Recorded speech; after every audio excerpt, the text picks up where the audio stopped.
안녕 여러분.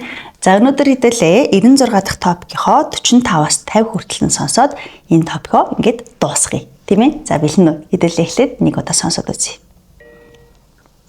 다음을 듣고 물음에 답하십시오. 2번 읽겠습니다. 무쇠로 만든 전통 가마솥에 밥을 지으면 밥맛이 참 좋은데요. 왜 그런 걸까요?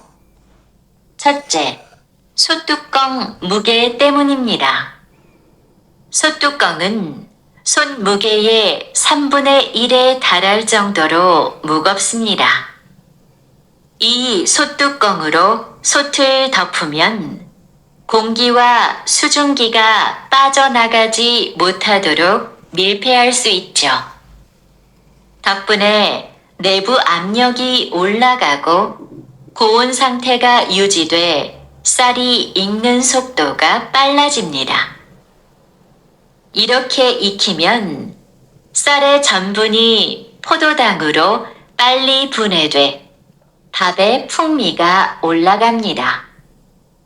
둘째, 솥 바닥의 두께 때문에 밥맛이 깊어집니다. 불에 닿는 중앙 부분은 두껍고 가장자리로 갈수록 얇아지는데요. 그래서 열이 솥 전체에 균일하게 전달돼 쌀알 하나하나가 골고루 잘 익는 겁니다. 자, юуны тухай яриад байна. За, 무쇠로 만든 전통 가마솥 гэсэн мэт тийм ээ. Ширмэн тогоо байгаад байгаа. Тэгэхээр ширмээр хийсэн яг уламжлалт юм ширмэн тогоонд 밥을 지으면 보다 агшаах юм бол 밥맛이 참 좋은데요 гэж тийм ээ. Будааны хамт нь үнэхээр гоёлдог. Яагаад юм болоо гэж хэлсэн байна. За, тэгэнгუутаа нэгдүгээрт 솥 뚜껑 무게 때문입니다 гэж хэлсэн байна тийм ээ. Тогооных нь одоо энэ юу нэгаа таг нэгаа. Тагных нь жингээс нь болж байгаа юм аа. Ширмэн тогоо гэдэг чинь маш хүнд зүйл шүү дээ тийм ээ. Таг нь ч гэсэндээ ийм төмөр ширмэн байдаг болохоор маш хүнд байдаг шүү дээ. Тэгэхээр жингээс нь болдог гинэ. Яагаад гэсэн чинь 솥 뚜껑은 솥 무게의 3분의 1.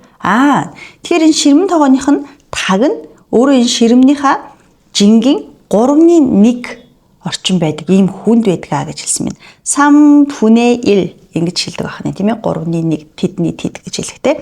자, энэ хэмжээгээр хүнд байдаг. 이 솥뚜껑으로 솥을 덮으면 자, тэгэхээр энэ ширмэн тагаараа ширмэн тогоогоо тагалчих юм бол 공기와 수증기가 빠져나가지 못하도록 밀폐할 수 있죠. 공기, 아гаар болон 수증기, усны уур байгаа. 아гаар болон усны уур нь гадагшаа гарахгүйгээр 밀폐할 수 있어요. Энийг нь бүр яг ингэж битүүмжилж чадна боломжтой болдгоо гэж хэлсэн байна. маш хүнд ингээд тагаар тагалчих амж тийм ээ. 덕분에 내부 압력이 올라가고 고온 상태가 유지돼 쌀이 익는 속도가 빨라집니다. 자, үүний ачаар яадаг вэ гэхээр доторх энэ даралт нь ихсэн. Тэгээд 고온 상태가 өндөр температурын хэм нь тэр хэвээрээ хадгалагдана. Тэгээд бууданых нь болох хурд нь илүү хурдсдаг гэж хэлсэн байна. За, яг бүр ингээд хаачж байгаа юм шүү дээ тийм ээ. Тэгээд агаар болон усны уурыг нь гаргахгүй юм байна. Тэгээд доторхт нь даралтыг нь ихсгэж юм байна. Тэгэхээр агаар нь гарахгүй байгаа юм чинь өндөр температурт одоо буцаллаа гэхэд тэр хэвээрээ ингээд хадгалагдаад байж байгаа учраас будаа маш хурдан болдго юм байна. 이렇게 익히면 쌀의 전분이 포도당으로 빨리 분해되어 밥의 풍미가 올라갑니다. ингэж болгох юм бол будаа агшаадаг тийм ээ. болгох юм бол будааных нь 전분 энэ 전분 цардуул нь глюкозоор хурдан ингэж тархаад будааных нь 풍미 энэ амт болон үнэр нь одоо илүү дээшилдэг, илүү гоё болдгоо гэж хэлсэн байна. 둘째, хоёрдугаарт 솥 바닥의 두께 때문에 밥맛이 깊어집니다 гэсэн мэт. Ширмэн тогооных нь 바닥 энэ доод хэсэг байгаа тийм ээ. Доод хэсгийнх нь 두께 зузаанаас нь болоод будааных нь амт нь илүү гүн гоё амттай болдгоо. 불에 닿는 중앙 부분. За, одоо ингээд ширмэн тогоо байлаа гэж тогооч бөөрөх юм шүү дээ тийм ээ. Тэгэнгүүт 불 гэдэг нь гал яг хүрэх энэ 중앙 부분 гол хэсэг нь болохоор 두껍고 зузаан байдаг. За, дээрэс нь 가장자리 ирмэг хэсэгнүүд нь болохоор 갈수록 얇아지는데요. 이름으로가 явах тусам илүү нэмгэрдэг байх нь. Ийм зузаан ширмэн тогоо байжснаа ингээд нэмгэрх нь тийм ээ. 불에 닿는 тэгээд 그래서 열이 솥 전체에 균일하게 전달되어 쌀알 하나하나가 골고루 잘 익는 겁니다. гинэ. Тийм болохоор за халуун нь яг уу гэхээр яг нь 솥 전체 энэ ширмэн тогоо нийтэд нь яг ингээд жигд тархдаг. Тийм болохоор будаа нь бүр нэг бүрчлэн 하나하나가 골고루 тэг одоо нэг нь алдахгүйгээр тийм ээ бүгд маш сайн болдгоо гэж хэлсэн байна. За тэгвэл ширмэн тогоонд будаа хагшаахад илүү гоё амттай гоё болдог шалтгаануудыг нэгдүгээр дэмжүүлэн хоёрдугаар дэмжүүлэн гэж хэлж өглөө шүү дээ тийм ээ. Сонссон агуулгатай адил зүйл нь аль вэ?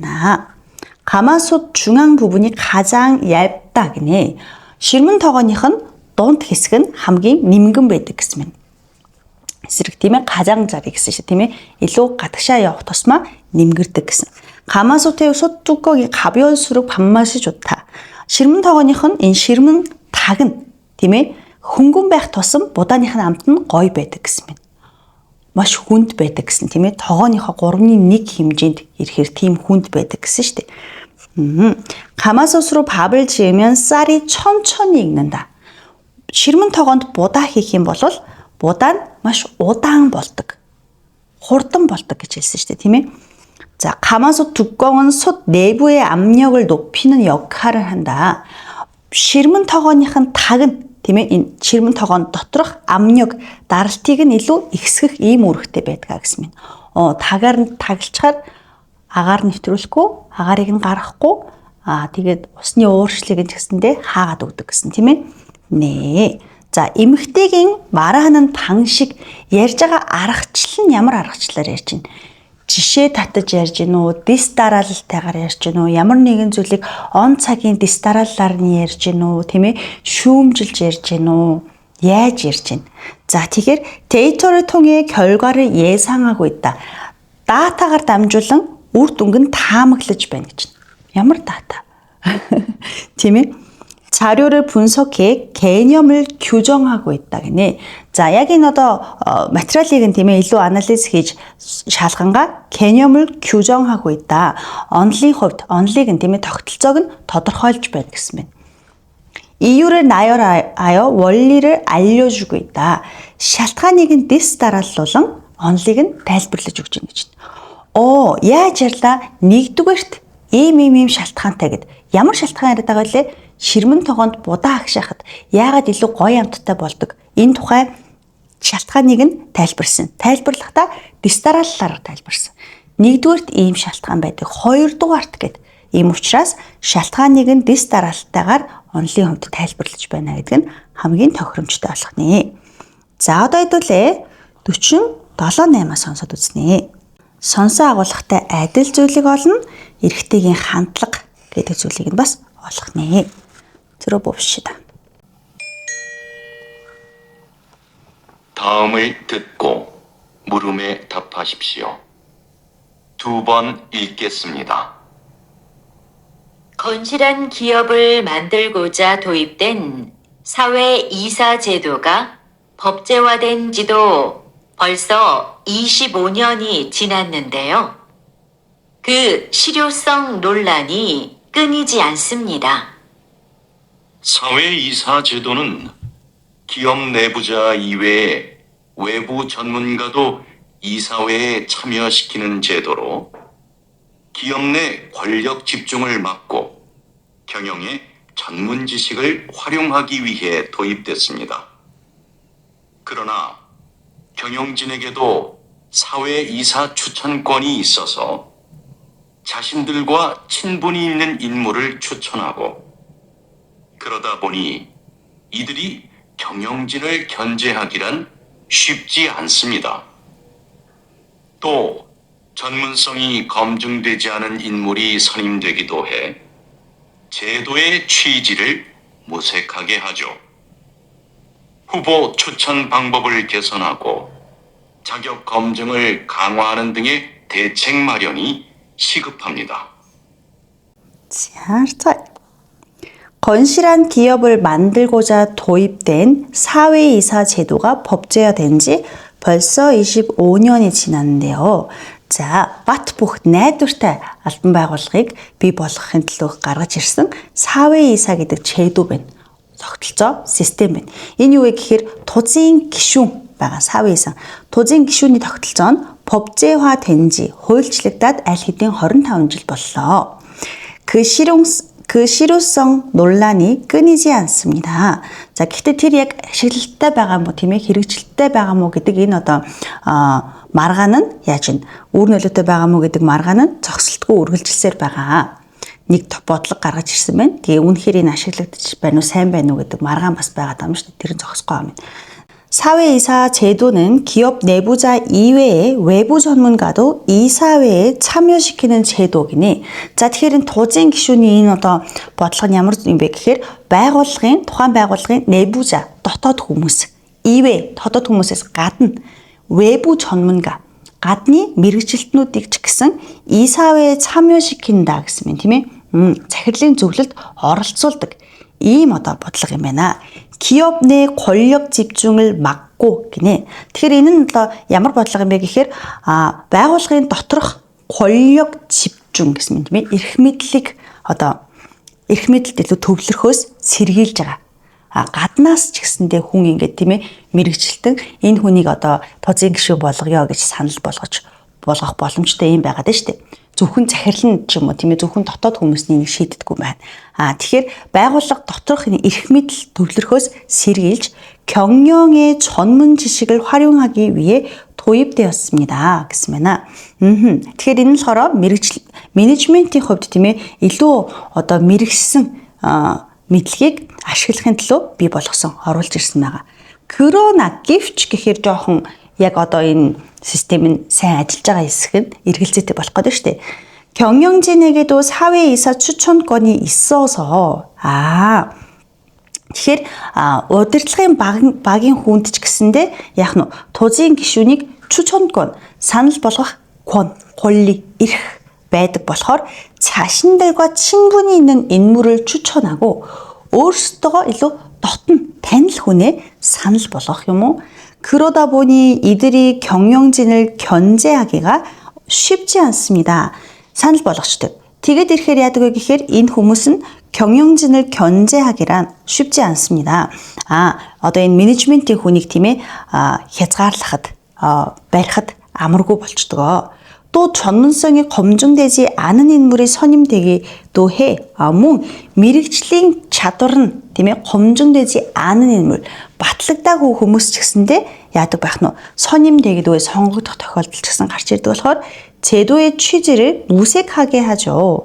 тухайн энэ бодлогын тийм ээ яг гол санааг нь ч гэсэндээ жоохон алдагдуулаад байдаг. 후보 추천 방법을 개선하고 за тэгэхээр нэр дэвшигчийг санал болгох энэ аргыг тийм ээ илүү сайжруулж 자격 검증을 강화하는 등 одоо яг энэ нэг чадвартай байгаа эсхийг нь тийм ээ чадварыг нь шалгахыг илүү чангатгах гэх мэтлэнгээр 대책 마련이 시급합니다. иймэрхүү одоо шийдлүүдийг бий болгох нь яаралтай хэрэгтэй байна гэж хэлсэн байна. Тузын гишүүнийг сонгох гэдэг ийм бодлого байгаа маань энэ нь болохоор байгууллагын дотоод хүмүүсээс гадны мэрэгжилтнүүд гэсэнтэй санал болгох эрхтэй байдаг юм байна. Тэгээд ирэхээр нөгөө гадны мэрэгжилтнүүд маань яадаг байх нь өөрсдийнхөө таньдаг хүнийг мэддэг дотны хүнээс санал болгох тохиолдол гараад тиймүүд яг үнэхээр тэр мэрэгжлийн чадвартай хэсэг нь мэддэггүй тийм хүмүүс ч гэсэндээ сонгогдох тохиолдол гараад ирэнгүүт менежментүүдийг яг нь хянахад жоохон хэцүү болчихдог. Ийм одоо асуудал гарч байгаа байна энэ системд тийм ээ. Тийм болохоор энийг илүү сайжруулад тэгээд 자격 검증 강화 гэсэн тийм ээ. Одоо яг энэ чадварыг нь шалгах энийг илүү чангатгах хэрэгтэй байгаа гэж ярьлаа. За. сонссон агуулгатай адил зүйлийг сонгоод үзье. 이 제도는 시행된 지 얼마 되지 않았다. Энэ систем хэрэгжээд удаагүй байгаа гэсэн юм. аль хэдийн 25 жил болсон гэсэн тийм ээ. 사회이사는 이사회에 참여할 자격이 없다. тузын гишүүн нь захирлуудын зөвлөх энэ хуралд оролцох эрх байхгүй гэсэн юм. тузын гишүүд оролцсон бүр гадны хүмүүс ч гэсэндээ оролцсон шүү дээ тийм ээ. 경영진은 사회이사를 직접 추천할 수 있다. 매니지먼트 хийж байгаа хүн яах вэ? Тузын гишүүнийг өөрийн биеэр өөрөө санал болгох боломжтой гэж байна. ийм болохоор асуудал болоод байгаа гэсэн шүү дээ. 이 제도로 사회이사의 자격 논란이 해소되었다. 이 시스템ээр 사회이사의 자격 논란, тузын гишүүний чадварын талаарх 논란, маргалдаа нь шийдэгдсэн гэж байна. Харин ч бүр шийдэгдэхгүй байгаа тийм ээ. 자, эрэгтэйгийн хандлага, 남자의 태도. 제도의 필요성과 이의를 강조하고 있다 гинэ. Тухайн энэ систем тийм ээ бодлогын шаардлагатай байгаа болон дээрэс нь ий ач холбогдлыг нь онцолж байна гэж. Ийм юм хэрэгтэй байна, ийм ач холбогдолтой гэж ярьсан уу? Нэг ийм зүйл байдаг. Аль хэдийн хэрэгжээд 25 жил болж байгаа. Гэхдээ бас үүнд нь ийм асуудлууд байна. Энийг айлуу сайжруулах хэрэгтэй байна гэж ярьсан тийм ээ. Ач холбогдол ярина гэдэг чинь арай тийм эерэг юм ярих хэрэгтэй болчих жоохгүй. 제도의 지나친 확대 적용을 경계하고 있다.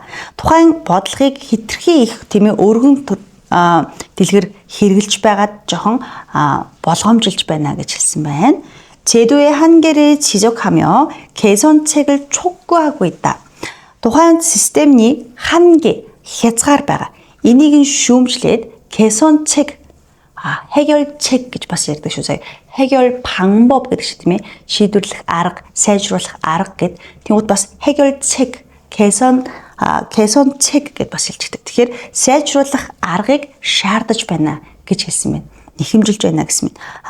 Тэгэхээр энэ зүйлд тийм ээ энэ одоо системийг хэрэгжүүлээд ирэхээр ийм асуудал гарч байгаа. Энийг сайжруулах хэрэг байгаа. Тийм ээ. За одоо 시급합니다 гэж хэлсэн хамгийн сүүлд нь тийм ээ яаралтайгаар энийг сайжруулах хэрэгтэй байна гэж хэлсэн учраас 3 дахь нь зөв хариу болж байна. 제도의 내용을 언급하며 사회적 관심을 호소하고 있다 гинэ. тухайн бодлогын агуулгыг онцлонгоо нийгмийн талаарх юм тийм ээ хүмүүсийн анхаарлыг нь бас шаардаж байна гэсэн мэт. За одоо хэдүүлээ хамгийн сүүлчийн 49-50-аа сонсоод үзье. 48번. 다음을 듣고 물음에 답하십시오. 2번 읽겠습니다. 얼마 전 대한민국의 로켓 누리호가 우주 상공에 위성을 올려놓기 위해 발사됐는데요. 그 시각이 콕 집어 저녁 6시 24분이었습니다. 왜 발사 시각을 분 단위까지 철저히 계산했을까요? 이는 누리호에 실린 위성 때문이었습니다. 이 위성에는 정교한 관측 자료를 제공해줄 영상 레이더가 탑재되어 있는데요.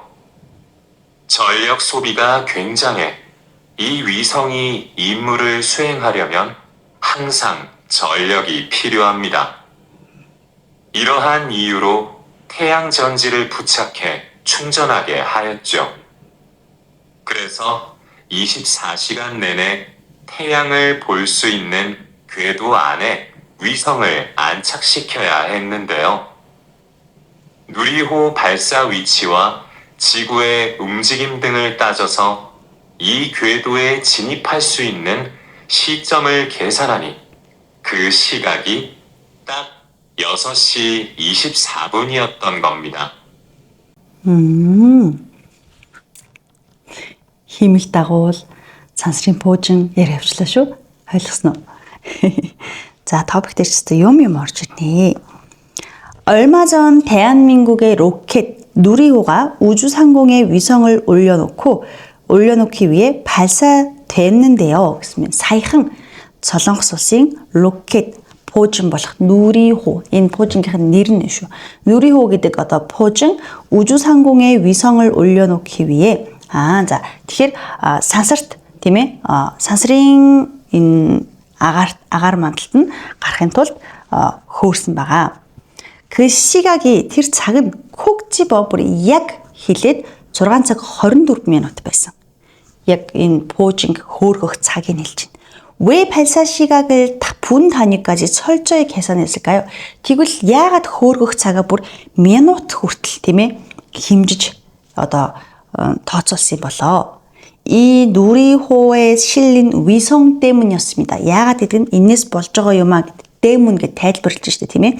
Энэ нүрийн хүү гэдэг энэ пуужинд одоо зөвөрлөгдсөн байгаа 위성 힘을 дагуулаас болж байгаамаа. 이 위성에는 정교한 관측 자료를 제공해줄 영상 레이더가 탑재되어 있는데요. 자, энэ 힘을 дагуулсан дэше тийм ээ. маш нарийн энэ одоо үзүүлэлтийн материалыг олгож өгөх дүрс бичлэгэн радар байгаа гэсэн. 라달 гэвэл мэдгүй. За, 라달 байгаа. 전력 소비가 굉장해. 이는 цахилгаан эрчим хүчний хэрэглээ маш их байдаг. 굉장해. 많다. 어마어마하다. олон янзаар хэлдэг тийм ээ. За, цахилгаан эрчим хүчний шаардлага нь их байдаг болохоор 이 위성이 임무를 수행하려면 тэгэхээр энэ хиймэл дагуул нь даалгавраа биелүүлэхэд үргэлж цахилгаан эрчим хүч хэрэгтэй болно. 이러한 이유로 яг ийм шалтгаанаар 태양 전지를 부착해 нарны одоо энэ цахилгаан эрчим хүч үүсгүүрийг бас нааж өгсөн байгаа. 충전하게 하였죠. тэгээд нарнаас цэнгэлгэлдэг бий болгосон байгаа. 그래서 24시간 내내 태양을 볼 수 있는 궤도 안에 위성을 안착시켜야 했는데요. тийм болохоор бүхэл бүтэн 24 цагчингаа нар руу тийм ээ нарыг харах боломжтой энэ тойрог дотор энэ хиймэл дагуулаа тогтоох ёстой байсан.